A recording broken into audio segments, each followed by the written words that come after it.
Imparcialidade, transparência, compromisso com a verdade. Está no ar, Jornal da Tarde RCA Brasil. A notícia do jeito que ela é. Boa tarde. Terça-feira, dia 10 de agosto de 2021. No ar, mais uma edição do Jornal da Tarde. A partir de agora, fique por dentro da notícia do jeito que ela é. Eu sou Tadeu Alves. Os trabalhos técnicos Enzo Peroni e Samuel de Souza, o Samuca. Vamos aos destaques de hoje.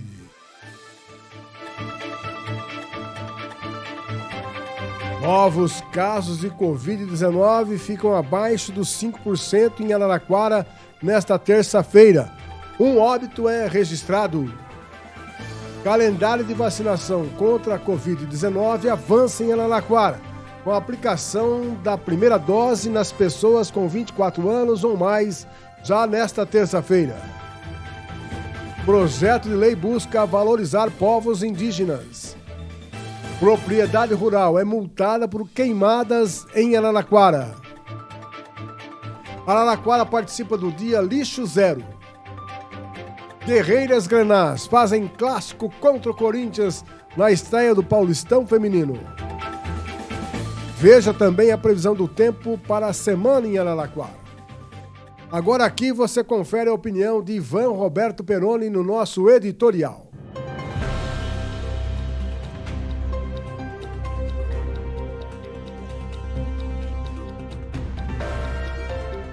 Editorial. A nossa saudação a todos que nos seguem neste momento. Este é o ponto de vista do nosso editorial neste dia 10 de agosto, uma terça-feira. Queiram ou não, está aberta a temporada de caça aos votos aqui em Araraquara.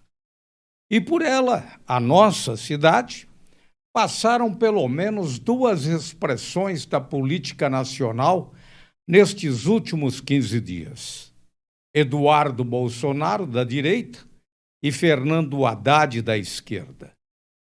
A regra do jogo dentro do campo político é não deixar crescer nem um lado, nem o outro, tal como o tabuleiro de xadrez.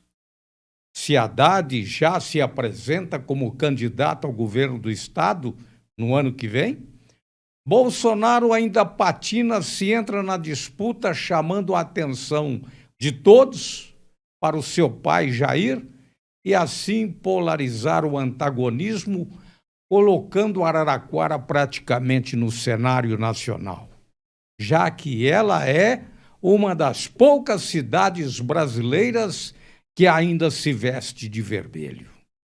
Direita e esquerda precisavam ou precisam de um fato, de um lugar onde essa disputa possa acontecer. Araraquara apresenta essas características na atualidade.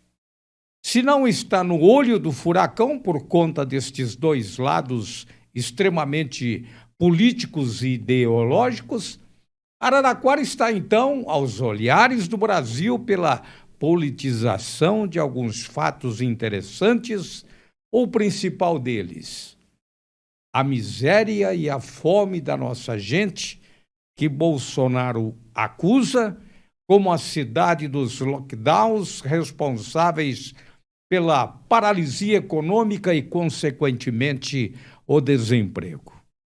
Se a direita pensa assim, vem a esquerda, 15 dias depois, para anunciar diante do seu candidato ao governo do estado, Fernando Haddad, que Araraquara receberá 2 empreendimentos sensacionais que vão gerar emprego, vão promover a retomada da economia. A chegada da W Torres e a cerveja Estrela Galícia. Então, um lado vem com a farta distribuição de cestas básicas, no caso, a direita, para saciar a fome do povo, e o outro com a promessa de investimentos. Se de fato a nossa gente está a passar por necessidades, eu entendo que o arroz e feijão nos dão alento, mas, por outro, temos que bancar São Tomé. Acreditar, não é crer para ver, mas acreditar para ver. Curioso é que a direita nos coloca em situação de miserabilidade e o outro nos dá esperança de dinheiro correndo solto para acelerar todo o processo econômico pós-pandemia. Mas penso comigo mesmo, a esta altura dos acontecimentos, eu como um pobre mortal, como acreditar que alguém esteja querendo botar dinheiro num lugar ou então em uma cidade onde seu povo passa privações e passa fome? E olha que há promessas de outros empreendimentos anunciados para Araraquara que ainda nem entraram no papel, quanto mais saíram do papel. E a cidade teve mais de 1.000 empresas fechadas por causa deste coronavírus. Lamento tão somente que, por conta da depreciação do meu povo, Araraquara esteja chegando politicamente ao fundo do poço. De cidade ordeira e progressista mais limpa das 3 Américas, nós somos marionetes ou, quem sabe, a comida dos leões nesta arena, graças à banalidade política. Este é o ponto de vista do nosso editorial. Participação aqui do nosso ponto de vista com Ivan Roberto Peroni.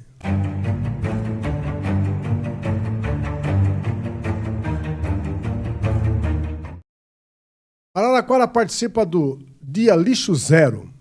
A ação promovida pelo coletivo Lixo Zero Araraquara tem como principal objetivo a conscientização da população de várias faixas etárias quanto à destinação correta de resíduos.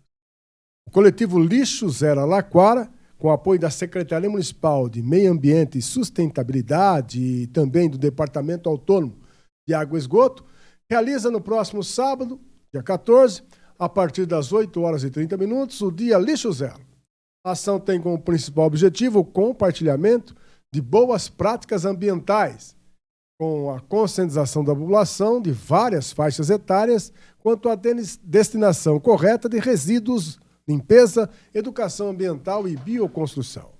A programação começa às 8h30, com uma atividade sobre bioconstrução, com Flávio Rodrigues da Silva e Bárbara Silva, da Horta Comunitária da Zona Norte. Em seguida, a partir das 10, será realizado um mutirão de limpeza e conscientização no entorno da Horta Comunitária.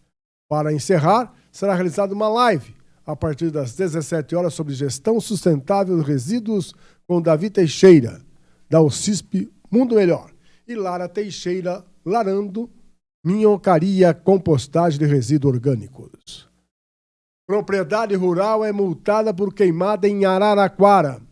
A Polícia Militar Ambiental de Araraquara realizou vistoria em uma propriedade rural no município, onde foi apontado pontos de queimadas detectados pelos satélites do Instituto Nacional de Pesquisas Espaciais, nesta segunda-feira. A queimada foi constatada atingindo mais de 20 hectares de cana-de-açúcar, com os aceiros sem a medida correta e sem manutenção adequada, vindo a atingir uma área de vegetação nativa de preservação permanente a mais de 3 hectares de uma vegetação em estágio médio de regeneralização natural averbada com reserva legal. O responsável pela lavoura declarou que realmente houve um descuido e que está disposto a recuperar os danos.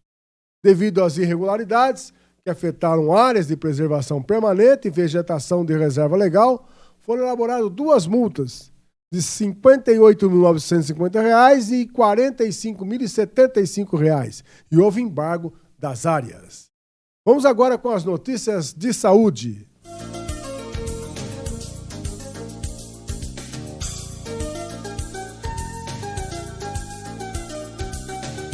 Saúde e bem-estar. Araraquara registrou nesta terça-feira mais 41 casos positivos de coronavírus, de 852 amostras analisadas. Araraquara soma agora 28.771 casos confirmados de Covid-19. Com relação às internações, nos serviços hospitalares que disponibilizam leitos para a Covid-19, públicos e privados, a cidade conta hoje com uma taxa de ocupação de 28% de leitos de enfermaria e 48% de UTI.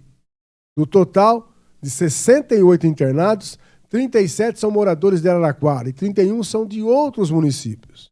Araraquara registrou até o momento 565 óbitos decorrentes de Covid-19. O óbito registrado nas últimas 24 horas é de uma mulher de 47 anos, com comorbidades, internada em hospital da rede pública no último dia 13 de julho. Vacinação em Araraquara. O calendário de vacinação contra a Covid-19 avança em Araraquara com a aplicação da primeira dose nas pessoas com 24 anos ou mais já nesta terça-feira. Com a entrega de 11.254 doses na manhã desta terça-feira pelo Departamento Regional de Saúde, DRS-3, órgão do Governo do Estado de São Paulo, a Comissão de Organização de Vacinação se reuniu e definiu o calendário municipal até o próximo dia 21, segunda-feira vindoura, quando a imunização vai começar para as pessoas com 21 anos ou mais. Portanto, a partir desta terça e durante quarta, dia 11, serão vacinadas as pessoas com 24 anos ou mais. Na quinta, dia 12, será a vez dos 23 anos ou mais. Na sexta, 13, 22 anos ou mais. Na segunda-feira, começarão a ser vacinadas as pessoas com 21 anos ou mais. As pessoas que fazem parte dessas faixas etárias prioritárias poderão se imunizar em qualquer um dos nove polos de vacinação que estão instalados no CMS da Vila Xavier, IEDA, UPA do Vale Verde, CESA, Vale do Sol, o assentamento Bela Vista e distrito de Bueno de Andrada. No drive-thru do SESC e também do CEAR. Elas devem apresentar RG, CPF e comprovante de endereço atualizado. E prossegue ainda, gestantes e puérperas também continuam recebendo a primeira dose da vacina e devem apresentar, além do RG, CPF e comprovando endereço atualizado, uma carta do médico autorizando a vacinação. Gestantes que receberam a primeira dose da AstraZeneca há 12 semanas ou mais podem tomar a segunda dose de imunizante da Pfizer, mediante a apresentação de uma carta do médico autorizando a aplicação e também a assinatura de um termo de responsabilidade. Nesse caso, elas serão imunizadas no drive-thru do CEAR e no drive-thru do SESC. Já as lactantes devem apresentar certidão de nascimento do bebê, declaração ou relatório médico constando a situação da lactante, além de RG, CPF e comprovante de residência atualizado. Araraquara já aplicou até o momento 224.794 doses, sendo 157.889 da primeira dose, 60.963 da segunda dose e 5.942 de dose única. Fiocruz alerta para mais ondas de risco com novas variantes da Covid-19. Óbito entre idosos cresceu. Vem aí a repórter Bernadette Druzian. Novo alerta do Boletim Observatório Covid-19 emitido pela Fundação Oswaldo Cruz aponta para possível surgimento de novas ondas de transmissão da doença com o avanço de variantes como a Delta. Segundo a Fiocruz, o elevado patamar de transmissão pode se agravar com maior transmissibilidade dessa variante.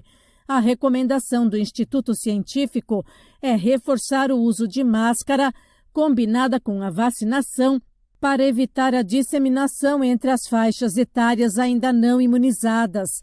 De acordo com o boletim, as internações em unidades de terapia intensiva no Sistema Único de Saúde, o SUS, voltaram a registrar maior número de casos entre adultos e mais mortes entre idosos. Os dados mostram que as internações de idosos passaram de 37% dos casos nas últimas semanas. No início de junho, o índice era 10 pontos percentuais menor. Já os óbitos subiram de 45% para 62% no mesmo período. Da Rádio 2, Bernadette Druzian. Estudo sobre a Covid-19 entra em nova fase de coleta de material. Repórter Sandra Fontonella. O estudo, que vai traçar um mapa da Covid-19 e entender melhor o comportamento do vírus no país, entra em nova fase. A pesquisa de prevalência de infecção por Covid-19 no Brasil, Previcov, começou a coleta de mais amostras dos participantes nesta segunda-feira. Novos voluntários vão receber a visita dos profissionais de saúde contratados pelo Ministério da Saúde. A primeira rodada de coleta de material já foi feita com voluntários que agendaram os exames após contato telefônico do Ministério da Saúde. Nesta nova etapa, os profissionais de saúde farão o primeiro contato diretamente na residência. Durante a visita, as equipes devem coletar as amostras de sangue de todos os moradores da casa ou daqueles que quiserem participar. O objetivo é identificar se a pessoa já foi contaminada pelo coronavírus, se tem anticorpos ou se já desenvolveu resposta imunológica após tomar a vacina. As equipes de saúde estarão devidamente identificadas e vão seguir todos os protocolos de segurança sanitária. As amostras coletadas serão enviadas à Fiocruz para análise. Após a análise laboratorial, o resultado é encaminhado ao participante. A Previcov é voltada principalmente para avaliar a prevalência da Covid-19 na população brasileira em diferentes regiões. Os dados da pesquisa também vão permitir cálculos mais precisos de indicadores de morbidade e de letalidade causados pela doença. Mais de 211 mil pessoas de 274 cidades foram convidadas para participar do estudo. De Brasília, Sandra Fontela. O país tem menor risco de casos de Covid-19 no ano em 24 horas. Repórter Bruno Moreira. O Brasil teve nesta segunda-feira o menor número de casos de Covid-19 comunicado em 24 horas neste ano. Foram 12.085 registros, de acordo com o CONAS, Conselho Nacional de Secretários de Saúde. Os dados compilados aos domingos e segundas normalmente são os menores da semana, por conta do reflexo do funcionamento de secretarias e laboratórios no fim de semana. De qualquer forma, o número desta segunda é o menor da temporada, inclusive observando apenas esses dias. A média móvel também vive o momento de menor patamar em 2021. São 32 mil casos diários nos últimos 7 dias, enquanto o total de infecções passa de 20 milhões e 100 mil. Ainda nesta segunda, foram apuradas 411 mortes provocadas pela Covid-19. A doença matou 563.562 pessoas no país desde o início da pandemia, e a média de óbitos está em 906 por dia na última semana. A agência Rádio Web, com informações de Brasília, Bruno Moreira. Fotos do cartão de vacinação ajudam criminosos a aplicar golpes. Informes com o repórter Renê Almeida. Você tem ideia de quanto vale os seus dados pessoais? Pois é, com a vacinação da Covid-19 chegando a mais gente, as redes sociais foram inundadas de fotos do cartão de vacinação. O que muitos não sabem é que as informações contidas ali, como o nome completo, a data de aplicação da segunda dose quando há, o carimbo da enfermeira e o local de vacinação, são muito úteis para criminosos virtuais. O diretor de ciberinteligência da empresa de segurança digital Cypher, Fernando Amati, revela que se o golpista conseguir o seu número de telefone em algum banco de dados ilegal, ele já tem a história pronta. A pessoa liga e fala: "Oi, tudo bem? Não foi você que esteve aqui ontem tomando a vacina do tipo tal?" Cara, essa pessoa acabou de falar um monte de informações que são reais. Olha, o lote daquela vacina, a gente acha que está com algum tipo de problema, tá? Pronto. Você sabe que você foi naquela posto naquele local tomar vacina. Você já ouviu na internet que existiram vacinas que deram reações alérgicas ou causaram problemas com pessoas. A hora que alguém liga contendo todas essas informações, você automaticamente acredita Ele explica que os criminosos virtuais estão se especializando cada vez mais, com a produção de bancos de dados com informações pessoais para consultas e criação de novos golpes. A vacina é apenas um dos pretextos utilizados, já que é um dos assuntos mais comentados do momento. A MAT sugere como deve ser uma foto para comemorar a vacinação. Você pode pôr a mão em cima do cartão, vai aparecer só um pedaço do seu nome, todo mundo sabe o seu nome, todo mundo sabe o meu, não tem problema. O título do cartão ali, aquele cartão conhecido, só que as suas informações pessoais, o dia que você foi tomar vacina, o dia que você vai voltar para tomar vacina e tudo mais, isso daí não está divulgado para ninguém. Fotos onde o cartão esteja mais distante, sem que se possa ler o que está escrito nele, também são uma alternativa. E caso você receba mensagens ou ligações suspeitas, vale a pena você mesmo ligar para o posto ou Secretaria de Saúde e confirmar a informação antes de fazer qualquer coisa. Agência Rádio Web, de Porto Alegre, Renê Almeida.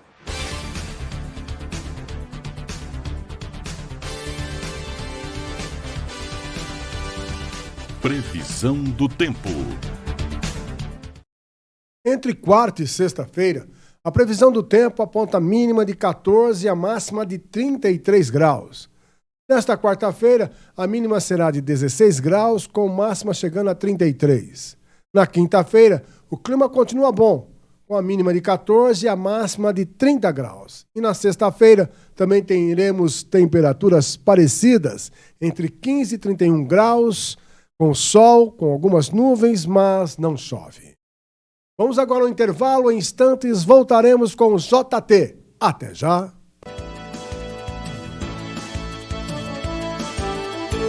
Você está ouvindo Jornal da Tarde, RCA Brasil.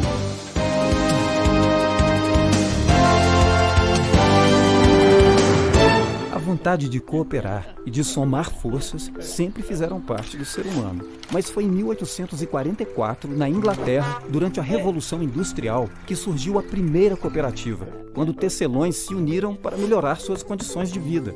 O cooperativismo foi ganhando força e hoje é o maior movimento social do planeta. Sicoob apresenta Cooperativismo. Tudo o que você precisa saber. Episódio 1. O cooperativismo. As pessoas com objetivos em comum se unem para formar uma cooperativa e juntas conquistarem mais. Assim, todo mundo cresce junto, dividindo resultados, seguindo os princípios do cooperativismo. Qualquer pessoa pode fazer parte de uma cooperativa. Todos os cooperados participam das decisões e dos resultados.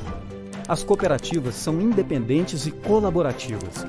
Elas contribuem com o desenvolvimento social e econômico de seus cooperados e de suas comunidades. Sem contar que uma cooperativa pode cooperar com a outra, fortalecendo as duas. É assim, compartilhando o crescimento, que o cooperativismo transforma para melhor a vida das pessoas. Quer saber mais? Assista aos outros episódios. Sicoob.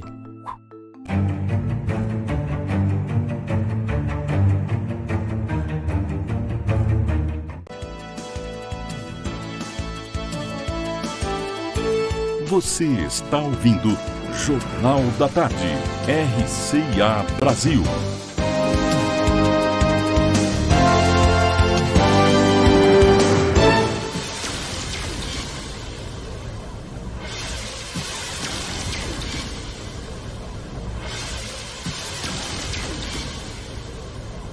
Plantão policial. Homem é preso após praticar furto na van. Um homem de 56 anos foi preso pela Polícia Militar nesta segunda-feira, acusado de praticar furto na van.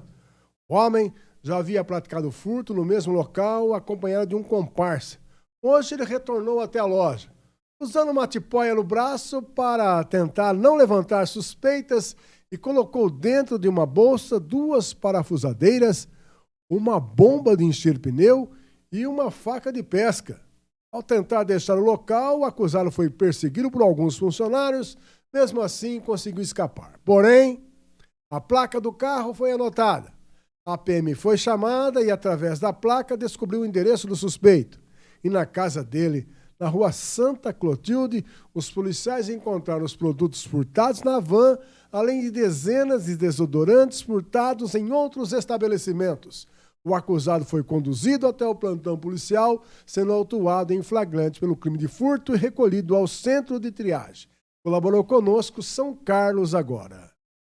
Homem parte para cima de policial com barra de ferro e é baleado.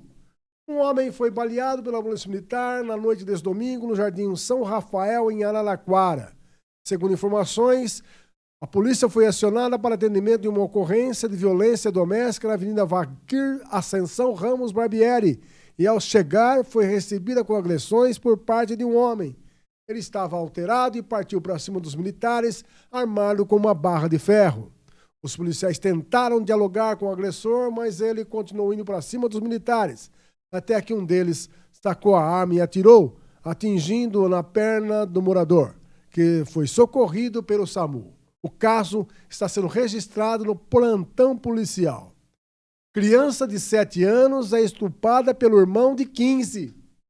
Pequeno município de Dobrada, menos de 10 mil habitantes, a 47 quilômetros de Araraquara, acordou nesta segunda-feira, chocado com a notícia de que o menino de apenas 7 anos estaria sendo abusado sexualmente pelo irmão, considerado o mais velho da família, 15 anos.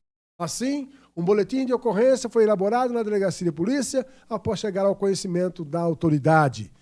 Indagado sobre a forma como o irmão teria praticado o ato, a resposta apanhou todos de surpresa. Ele se valia de um travesseiro colocado sobre a cabeça da criança. O estupro foi detectado pouco antes. Pelas informações colhidas, teria sido observado pelo médico do pronto-socorro municipal. Ele observou as fissuras no corpo da vítima e, por conta disso, chamou a Polícia Militar.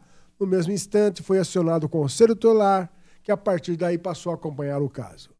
Outras informações dão conta de que, após a interferência do Conselho e dos policiais militares, foram à casa da família, acompanhados pela mãe do menino agredido sexualmente. Lá estava o adolescente, foi obrigado a se dirigir à delegacia, onde então as partes foram ouvidas. O registro aconteceu como sendo estupro de vulnerável, culminando com o encaminhamento da vítima para a guarda no Conselho Tutelar. Já o adolescente permanecerá em sua casa sob cuidados da mãe, que foi profundamente abalada com o fato que causou constrangimento familiar.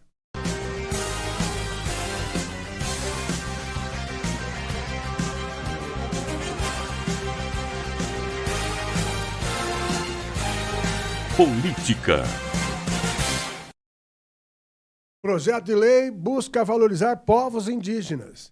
De autoria da vereadora Fabi Virgílio, PT, proposta objetiva promover a conscientização social sobre os direitos humanos dos povos indígenas, valorizar as culturas e os saberes tradicionais dos povos originários, promover a conscientização social sobre os direitos humanos dos povos indígenas protegidos nacional e internacionalmente e reconhecer a importância da presença indígena no contexto urbano, como forma de respeito à identidade étnico-racial indígena e o enriquecimento da diversidade cultural local. Esses são os principais objetivos do projeto de lei 211/2021, de autoria da vereadora Fabi Virgílio, do PT, que instituiu e incluiu no calendário oficial de eventos do município de Araraquara o Dia Municipal dos Povos Indígenas, a ser comemorado anualmente em 9 de agosto. Essa é uma das ações propostas pelo mandato em parceria com o Grupo de Estudos, Educação e Relações Étnico-Raciais da Tecmática Indígena, GNR, da Fundação Araporã, para parlamentar a instituição do Dia Municipal dos Povos Indígenas no município é uma forma de promover a reflexão sobre as condições de existência dos povos indígenas e promover diálogos com esses sujeitos sobre suas necessidades e demandas, exigindo respeito às suas culturas, às distintas línguas e à preservação de seus costumes. Como já sinalizado pelas organizações internacionais, o dia 9 de agosto é um dia muito importante para a reflexão sobre os povos indígenas. Nós temos hoje um grande ataque contra a população originária deste país, então fazer com que Araraquara tenha um dia em seu calendário oficial no qual traga a reflexão, o aprofundamento, a memória e todo o legado dessa ancestralidade dos povos originários é o que dará o tom de uma nova sociedade, né? Então, acho que é bastante emblemático, é importante dizer que essa ação ela é em conjunta com o GERERE, que é um grupo especializado de pesquisa sobre populações originárias da Fundação Araporã, aqui de Araraquara, e em conjunto nós estamos fazendo um leque de ações e junto ao município, do qual prevê a garantia de direitos dos povos originários. Vamos agora às notícias da política nacional. Voto impresso. Câmara vota nesta terça-feira e a de Bolsonaro admite derrota. Repórter Yuri Watson. A terça-feira em Brasília será marcada pela votação da PEC do voto impresso. Além disso, o clima de tensão vai imperar na capital federal. Coincidentemente, no dia em que a proposta tão defendida por Jair Bolsonaro vai à votação no plenário da Câmara, é o mesmo em que haverá um desfile de blindados e tanques de guerra na esplanada dos ministérios. Os mais de 150 veículos e 2.500 militares vão participar da Operação Formosa, região próxima a Brasília. E pela primeira vez desde 1988, vão parar em frente ao Palácio do Planalto para entregar um convite ao presidente da República e ao ministro da Defesa. Esse desfile no dia da votação da PEC do voto impresso repercutiu entre lideranças políticas. Já o presidente da Câmara, Arthur Lira, do PP, tentou amenizar as discussões. Eu encaro isso como uma trágica coincidência. Não é que eu apoie essa demonstração. É bem verdade, eu procurei informações. Essa Operação Formosa ela acontece desde 1988, então não é uma coisa que foi inventada, mas também nunca houve um desfile para ir a Formosa, na esplanada dos ministérios e parar na frente do Palácio do Planalto. Eu acredito que, com relação à votação, nós não deveremos ter problema. A PEC do voto impresso deve entrar em discussão no plenário da Câmara no início da tarde. Na comissão especial, o governo perdeu de lavada 23 votos contra a PEC e 11 favoráveis. Durante uma entrevista nesta segunda-feira, Jair Bolsonaro já entoou um discurso de derrota. Vai, mas se não tiver uma negociação antes, um acordo, vai ser derrotada a proposta. Porque o ministro Barroso apavorou alguns parlamentares. Para conseguir aprovar a tão desejada impressão do voto, o presidente da República precisa do apoio de no mínimo 308 deputados em 2 votações. Agência Rádio Web. De Brasília, Yuri Hudson. Exercício militar no Distrito Federal em dia de votação pode soar como ofensivo. Reportagem de Diego Sigales. A terça-feira deve ter na pauta da Câmara dos Deputados a votação da chamada PEC do voto impresso.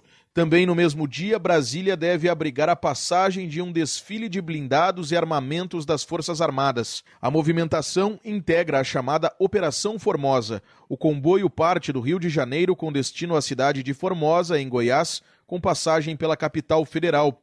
Os veículos militares, pela primeira vez neste ano, vão passar pela área central de Brasília. Nesta ocasião, também pelo Palácio do Planalto, que fica situado ao lado do Congresso. A Marinha informa que a alteração no percurso visa a entrega pessoalmente de um convite ao presidente da República, Jair Bolsonaro, sem partido, para a participação dele no treinamento a ser realizado no interior goiano.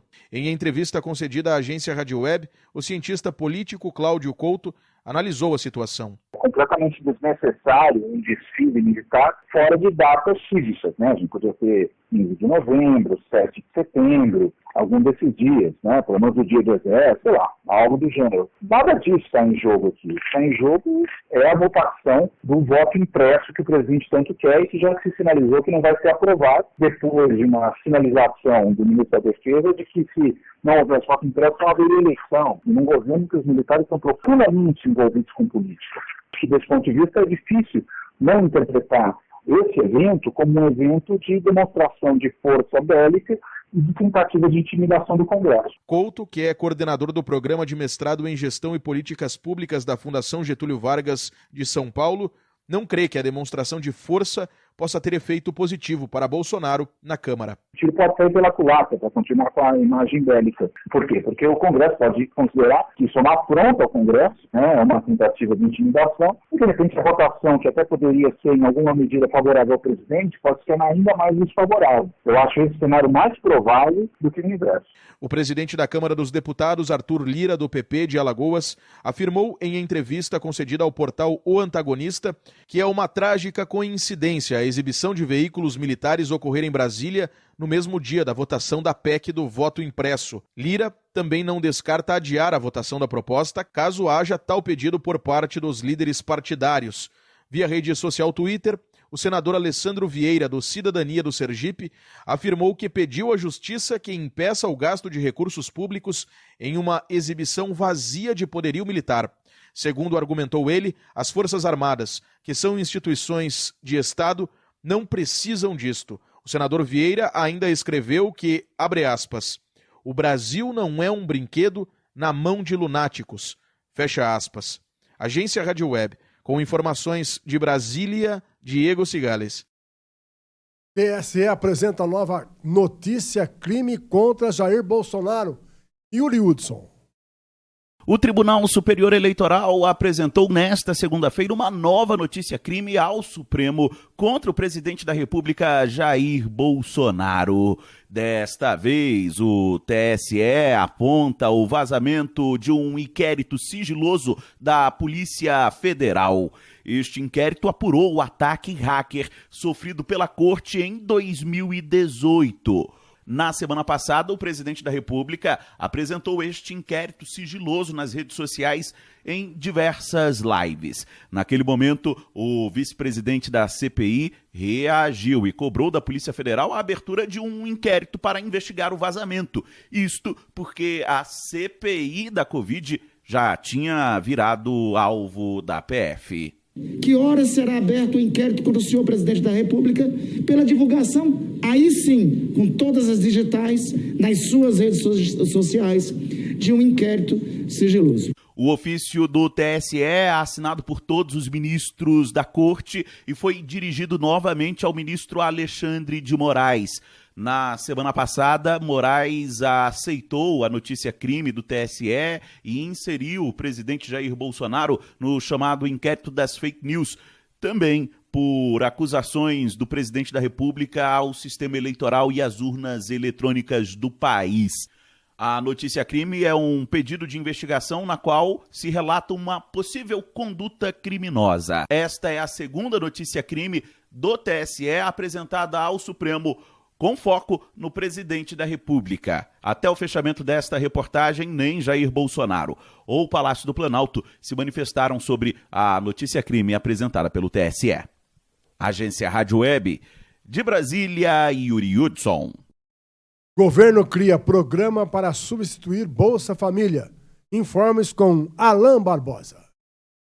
O presidente Jair Bolsonaro entregou ao Congresso Nacional nesta segunda-feira medida provisória que cria o Auxílio Brasil. O novo programa unifica políticas públicas de assistência social, saúde, educação, emprego e renda. Com a medida provisória, o programa Bolsa Família é revogado. No entanto, dentro do Auxílio Brasil, há 9 modalidades diferentes de benefícios. 3 formam o núcleo básico do novo programa: benefício Primeira Infância, benefício Composição Familiar e o benefício de superação da extrema pobreza. Ministro da Cidadania, João Roma, explica que o objetivo do programa é tornar as pessoas independentes no futuro. O Auxílio Brasil passa a ser o novo programa social do governo federal, que agrega o programa de distribuição de renda, além de um mecanismo de proteção social para aquelas pessoas em situação de vulnerabilidade. Ele busca também promover o seu desenvolvimento, visando dar a possibilidade aos beneficiários do programa ele utilizar essas ferramentas do Estado brasileiro para que ele possa, sim, alcançar novos patamares e conquistar melhor qualidade de vida para sua família, inclusive com a emancipação do programa social. O valor médio do Bolsa Família, que deixa de existir com este nome, está em torno de R$ 189. João Roma adiantou que com o Auxílio Brasil, o valor dos benefícios podem ser reajustados. E o presidente Bolsonaro hoje pela manhã também afirmou que pretende dar um reajuste de pelo menos 50% no ticket médio desse programa. Mas esse reajuste será anunciado muito provavelmente lá no final de setembro. Os outros benefícios criados são o Auxílio Esporte Escolar, o Bolsa de Iniciação Científica Júnior, o Auxílio Criança Cidadã, o Auxílio Inclusão Produtiva Rural, o Auxílio Inclusão Produtiva Urbana e o benefício compensatório de transição, voltado para famílias que estavam na folha de pagamento do Bolsa Família e perderam parte do valor recebido em decorrência do enquadramento no Auxílio Brasil. De Brasília, Alain Barbosa. Em instantes voltaremos falando sobre economia. Aguardem. JT volta já.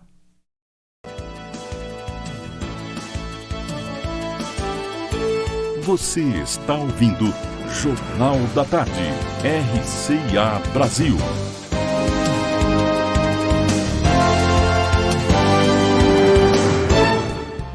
Você pode se comunicar e ouvir toda a programação da RCA Brasil em qualquer parte do mundo. Basta acessar nossa página na internet www.rcaararaquara.com.br e nas principais plataformas das redes sociais. Tenha a Brasileiríssima na palma da sua mão. Baixe o app RCA Brasil, disponível para aparelhos Android. Brasil de todas as bossas. O jeito especial de compor, cantar e tocar a música popular brasileira de todos os tempos. Com destaque para a Bossa Nova. Quinta, 6 da tarde. Reapresentação, sexta, 8 da noite.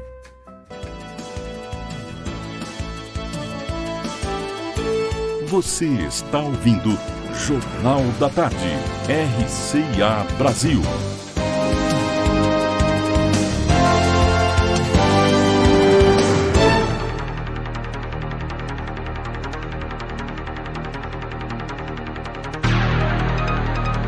Economia. Geada queima 4 mil pés de maracujás e causa prejuízo de R$50 mil a produtor da região. Há quase 2 décadas, São Carlos não registra um frio tão intenso como ocorreu no inverno deste ano. Aliado à estiagem de mais de 2 meses, quem trabalha com a terra, sobrevive dela e proporciona empregos, tem tido diversos problemas. Carlos Alberto possui realmente uma grande propriedade em nossa região, mas tem tido vários problemas. Carlos Alberto Tavoni Júnior, ao lado de seu pai, possui há 30 anos um sítio de 27 hectares no subdistrito de Santa Eudóxia, onde produz maracujá e banana. As geadas que caíram em São Carlos este ano queimaram os 4 mil pés de maracujá da propriedade e todos os pés de bananas. Um prejuízo estimado em R$50 mil. A agropecuarista e comerciante são carlense diz que agora o momento é de reflexão e de administrar os prejuízos e, é claro, lamentar profundamente o que ocorreu. Porém, não há tempo de chorar o leite derramado. Carlos Alberto Júnior comentou que está adquirindo as mudas de maracujá e de abacate e colocar a mão na massa é o que há.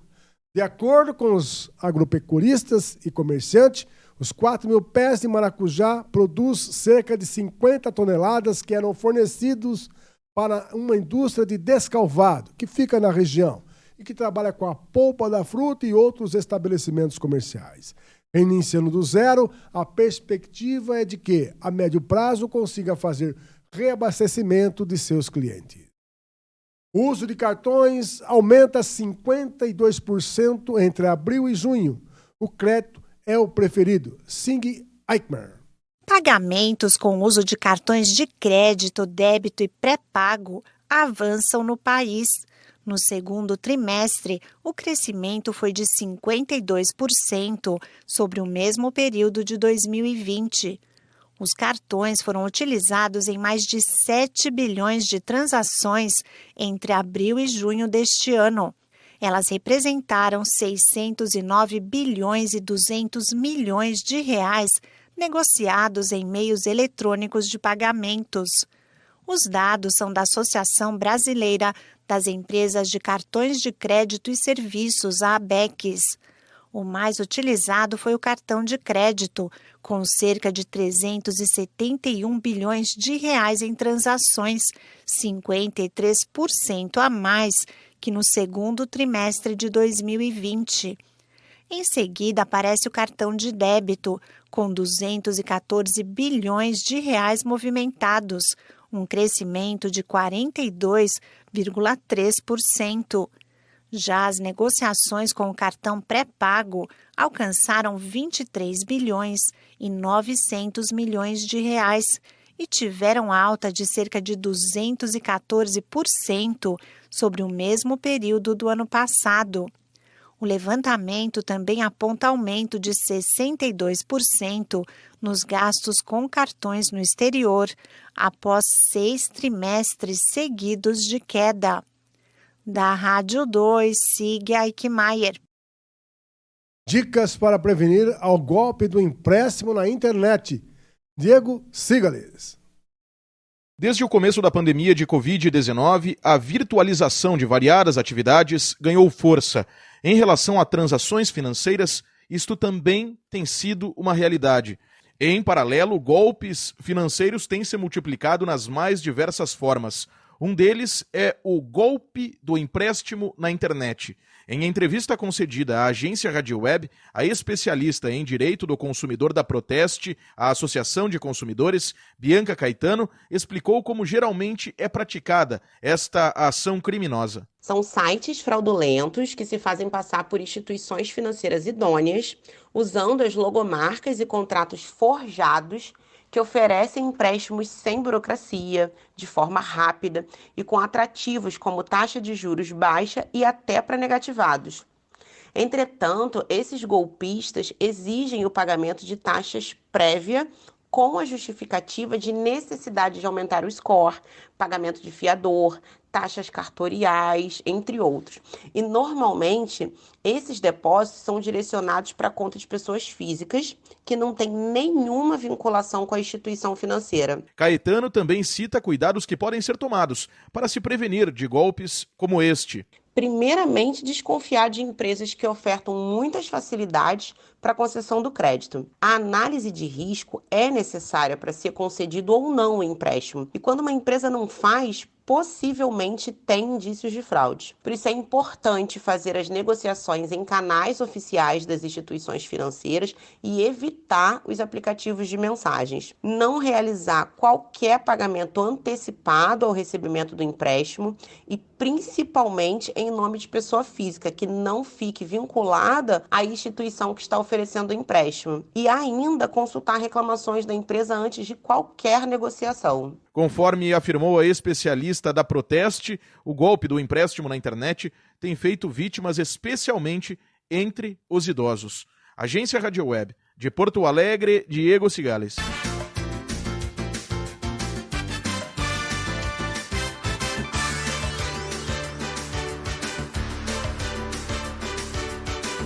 Educação.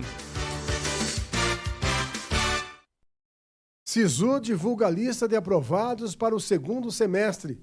Bernadette Druzian. Sistema de Seleção Unificado, Sisu, divulga nesta terça-feira a lista de aprovados na chamada regular para as vagas em universidades públicas com resultados do Enem. Os inscritos devem consultar a página sisu.mec.gov.br com login na área do candidato, onde a confirmação aparece com a mensagem de aprovação. É importante juntar rapidamente a documentação necessária para a matrícula na instituição onde foi ofertada a vaga.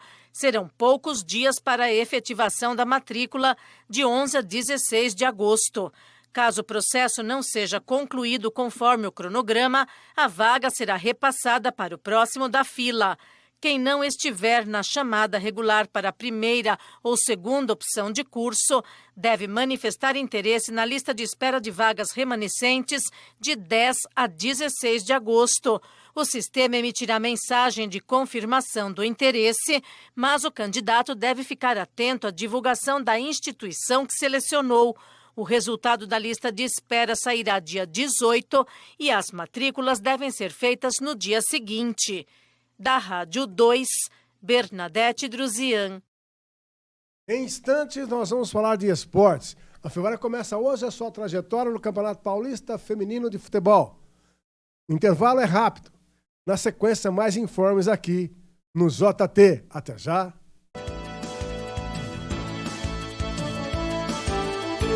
Você está ouvindo Jornal da Tarde, RCA Brasil.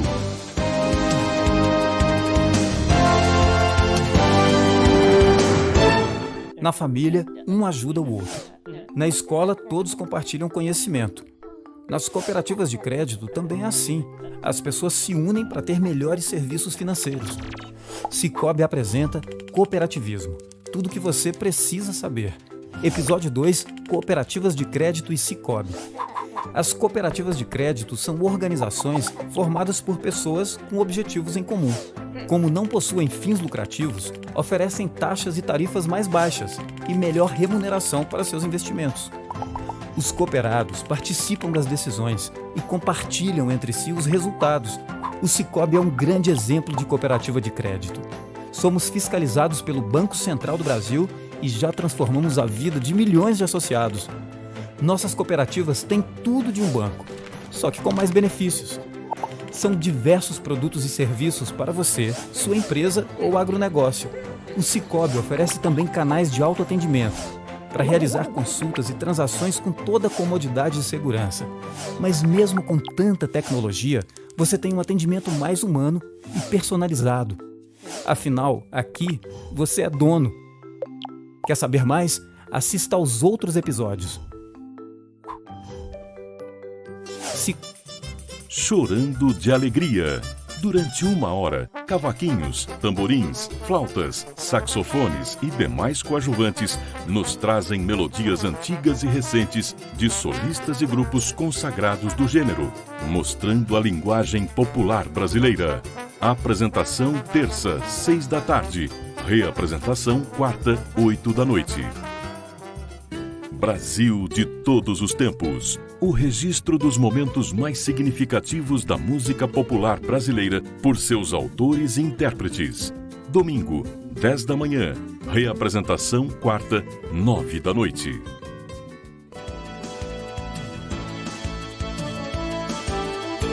Você está ouvindo Jornal da Tarde, RCA Brasil.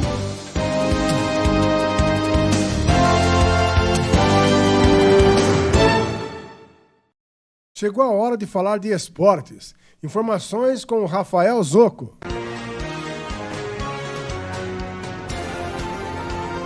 Esporte.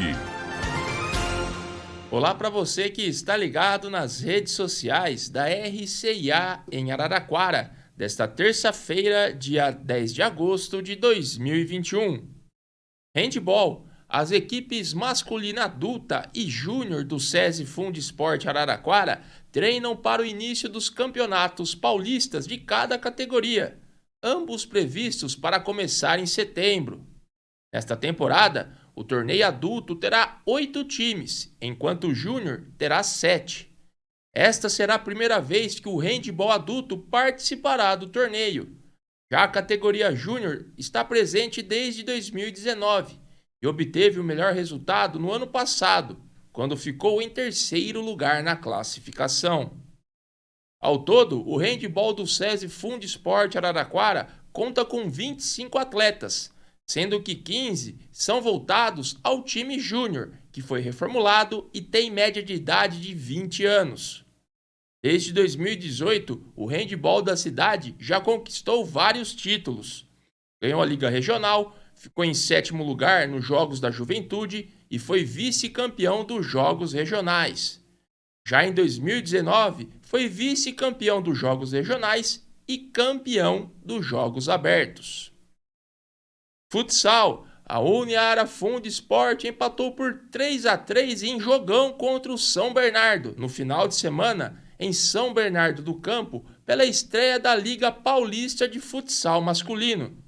Os gols da equipe araraquarense foram marcados por Thiago, Rafão e Fudil.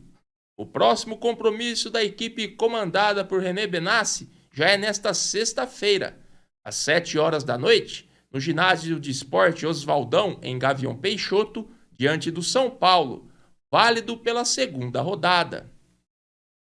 Ferroviária.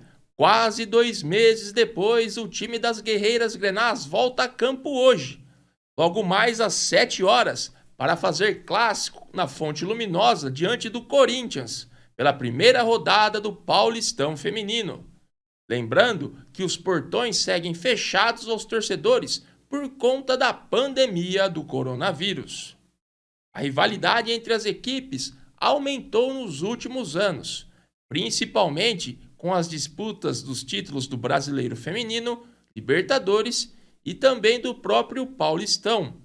Elas reeditam a final do ano passado, quando o time de Parque São Jorge levou a melhor e levantou a taça em plena Fonte Luminosa. Outro detalhe curioso é que em 22 jogos, a Ferrinha nunca conseguiu vencer o Timão no tempo normal. São 18 vitórias alvinegras e 4 empates. Com muito mistério, a treinadora Lindsay Camila ainda não revelou qual equipe entra em campo, enquanto Arthur Elias deve vir com força máxima, tendo como desfalque a goleira Natasha, que segue machucada. A arbitragem da partida ficará por conta de Matheus Delgado Candançan, que será auxiliado por Gabriel Alexandre Tostes Fleming e Rodrigo Crozara.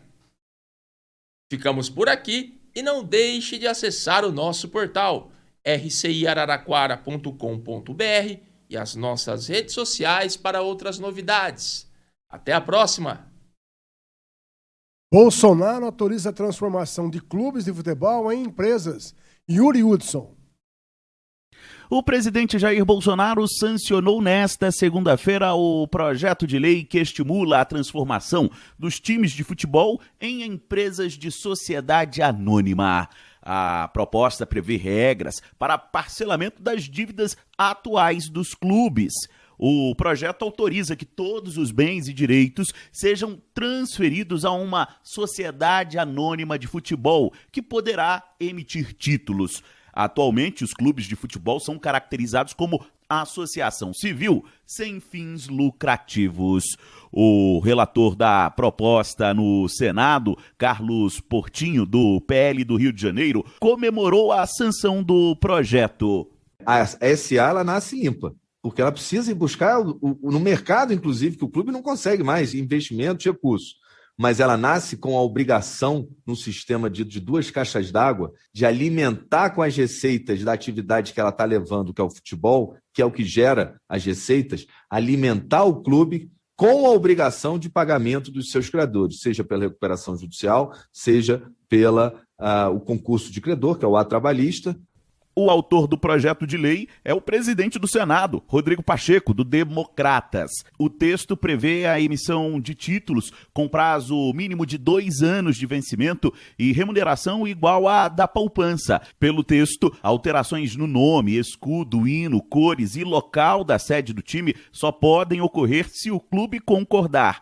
A lei ainda prevê a transferência obrigatória à sociedade anônima dos direitos e deveres decorrentes de relações com o clube, incluindo os direitos de participação em competições, contratos de trabalho e uso de imagem. Agência Rádio Web de Brasília, Yuri Hudson. Foi sepultado hoje em Matão Celso Jimenez. Ele faleceu ontem aos 79 anos de idade. Filho de Rafael Jimenez e de Maria José Mendes Jimenez, foi vereador e presidente da Câmara Municipal de Matão na primeira metade da década de 80. Ele era irmão do já falecido ex-deputado Jaime Jimenez e também de Tadeu Jimenez, que foi prefeito do vizinho município de Matão. As nossas condolências a todos os seus familiares, em especial à esposa, a Cecília Jimenez, e aos filhos Luciana e Nelson Jimenez. Ponto final em mais uma edição do Jornal da Tarde. Obrigado pela sua audiência e pela companhia. Siga muito bem informado através do nosso portal de notícias RCI Araraquara, pelas nossas redes sociais, ouvindo a nossa rádio web RCI Brasil, pelo portal ou aplicativo para Android. A gente volta a se encontrar nesta quarta-feira. Até lá, amigos. Você ouviu Jornal da Tarde RCA Brasil. A notícia do jeito que ela é. De segunda a sexta, às 4 da tarde.